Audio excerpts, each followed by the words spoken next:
Hai guys. Sini deh.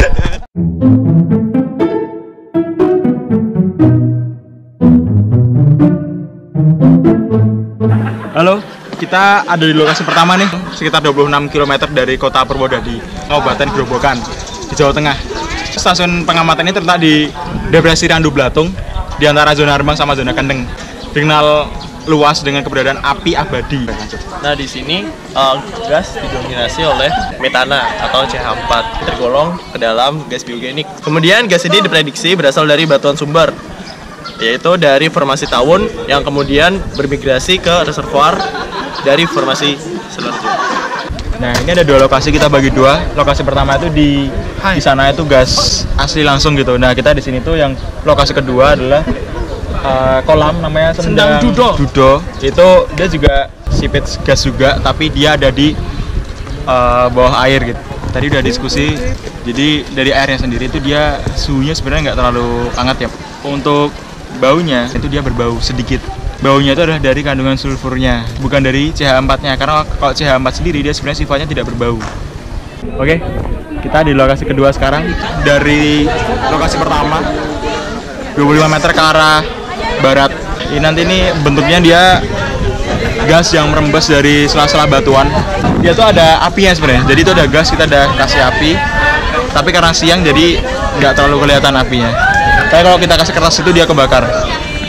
Jadi secara gas dia sama antara yang barat sama yang timur. Sedikit berbau, kemudian dua gas ini sumbernya sama-sama dari biogenik. Karena dia memiliki kandungan CH4 atau metana yang sangat tinggi. Lokasi kedua kan kita di Bledukuwu. Nah, katanya ada hubungannya nih sama Bledukuwu yang membentuk satu kelurahan kalau kita lihat di peta. Nah, bukan untuk lokasi ini, itu dulu kita akan menuju ke lokasi berikutnya.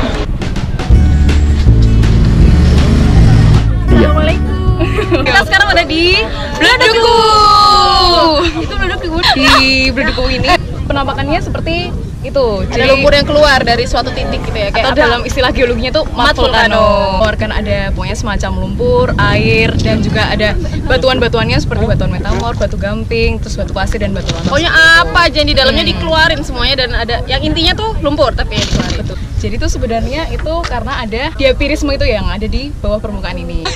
Disebabkan pokoknya ada overburden kanan yang berlebihan di bawah permukaan ini sendiri.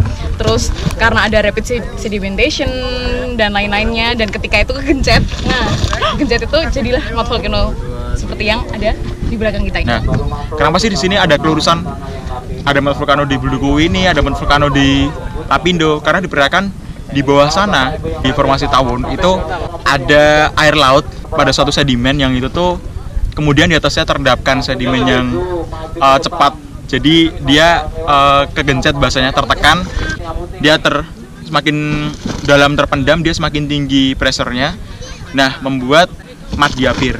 Nah, mat diapir ini sampai ke permukaan, akhirnya keluar di permukaan ini lumpur-lumpur yang dulu ada di bawah tanah yang tertekan kayak gitu bahasanya. Nah, lumpur ini ketika dia naik ke permukaan, dia melewati formasi-formasi yang bermacam-macam litologinya. Ada yang berlitologi batu vulkanik, ada metamorf, dan sebagainya. Maka ketika nanti kita lihat ambil sampel di sini, dia di lumpurnya itu dia ada pecahan-pecahan metamorfnya, ada pecahan-pecahan batu vulkaniknya. Kalau kita ambil lumpurnya ini, dia juga mengandung banyak sekali garam. Maka di depan juga banyak orang jual garam. Kemudian sampai sekarang ini yang kita bisa lihat itu ada gundukan-gundukan gas. Itu karena sampai sekarang ini masih ada gas yang keluar. Diperkirakan itu gas biogenik juga yang dia karena ada jalurnya ya, karena ada diapir ini, maka gas tersebut bisa keluar dari formasi yang mengandung gas tersebut, sama seperti keluarnya mat vulcano itu.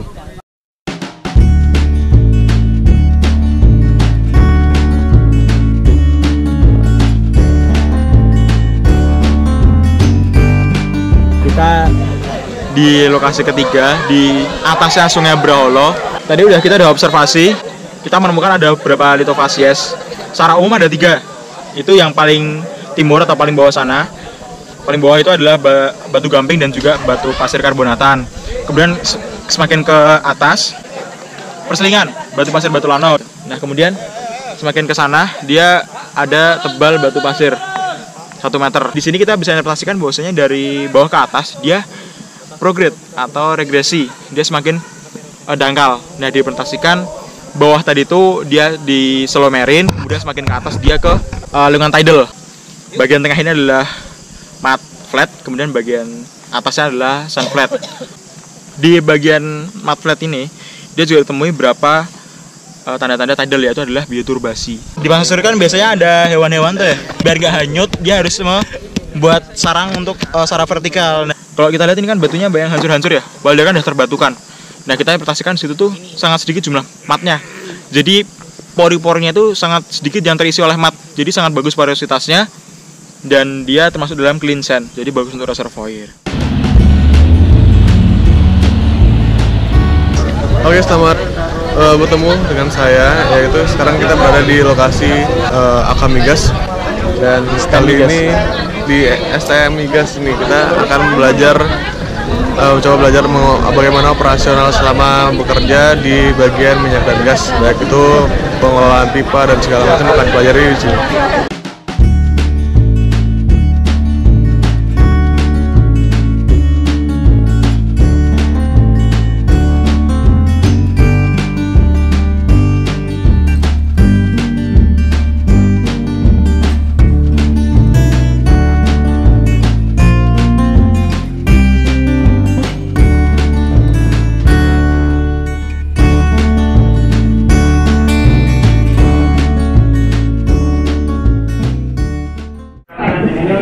Kita lagi ada di Pusdiklat Migas di Cepu.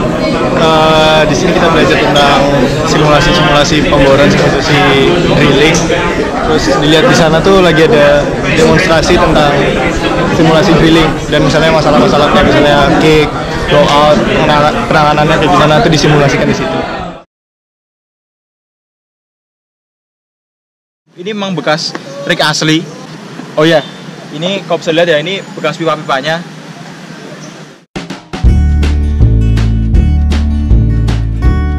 Kita ada di daerah yang cukup monumental. Zaman dulu ada Mbah Manggung. Jadi waktu itu secara iseng-iseng beliau itu nancepin tongkat di situ. Terus pas diangkat, kalau tiba-tiba di ujung tongkatnya itu ada air biru namanya, ada minyaknya kayak gitu. Lentung namanya. Nah itu percaya ada minyak, itu jadi cikal bakal. Berarti daerah sini ada potensi minyaknya. Nah sedangkan sumber pertama yang dikembangkan oleh Belanda itu ada di sebelah situ. Tuh. Kita di lapangan pertama nih ya, R154, dia pakai sistem yang udah modern. Nanti kita akan lihat sebelah sana yang pakai sistem yang tradisional gitu. Nah ini modern di mana dia pakai sistem pompa. Di sini produksinya komposisinya 98% air dan 2% minyak, dan itu masih dinilai cukup ekonomis. Kemudian untuk produksinya atau area ini itu 8,5 meter kubik minyak per harinya kayak gitu. Untuk kedalamannya dia pipanya itu dia sampai 650 meter kedalamannya. Sekarang kita ada di salah satu sumur yang cukup tradisional di sini. Jadi ini komposisinya tadi kalau nggak salah ada 90% setiap kali itu diangkat sekali, pokoknya ada 90% air yang diambil dan 10% minyak komposisinya. Dan setiap kali produksi itu untuk sumur tradisional ini sendiri ada sekitar 15 liter setiap satu bulannya. Nah apa sih bedanya yang metode pertama, metode kedua? Kalau yang metode pertama kan dia dipompa, jadi kayak sistem pompa Dragon tadi katanya. Nah kalau di sini nih dia sistemnya sistem timba. Itu ada kawat panjang, terus dia ada tabungnya. Nah nanti ini tabungnya itu diturunin sampai ke kedalaman tertentu. Ditunggu berapa menit untuk agar fluidanya masuk dalam tabungnya nanti diangkat. Nah diangkatnya itu nanti pakai ini, itu disalurin ke ban belakang truk, nanti bannya muter kan sambil ngangkat dia. Setelah minyak diambil dari sini, mungkin bisa dilihat ya di sini dialirkan ke bak penampungannya. Bak penampungannya ini masih nyampur ya Mbak ya? Masih nyampur.